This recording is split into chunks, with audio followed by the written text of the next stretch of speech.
گاؤں چھوڑ کے نکل گئے, مچھلی کے پیٹ میں پہنچ گئے. اب ادھر ان کو عذاب کے جب حالات دکھنے لگے, کالا بادل, اندھیرا, تو اب یہ نبی کو ڈھونڈنے لگے. نہ کلمہ پڑھے, نہ نماز پڑھے, نہ ختنہ کیے, نہ کچھ کیے, صرف نبی کو ڈھونڈنے نکل گئے. نبی کو ڈھونڈنا ہی ان کی عملی توبہ تھی. یہ عملی توبہ ہوتی ہے.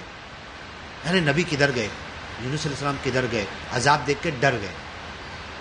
نماز تو نہیں پڑھے نا, روزہ تو نہیں رکھے نا, ہاں, قرآن کی تلاوت نہیں کیے, ذکر کی مجلس میں نہیں بیٹھے, مصلی نہیں بچھائے. ارے نبی کدھر گئے, نہیں, یہ جو عذاب دھمکی دیے تھے وہی ہے.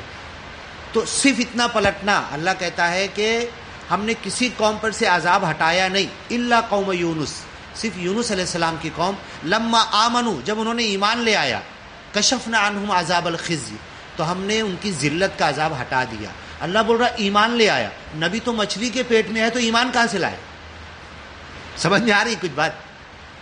کیا ایمان لائے؟ کلمہ پڑھانے والے تو مچھلی کے پیٹ میں ہے, اور 40 دن اللہ ان کو بھی رکھنا ہے. اور اللہ بول رہا لما آمنو, جب ایمان لائے تو ہم نے عذاب ہٹا دیا.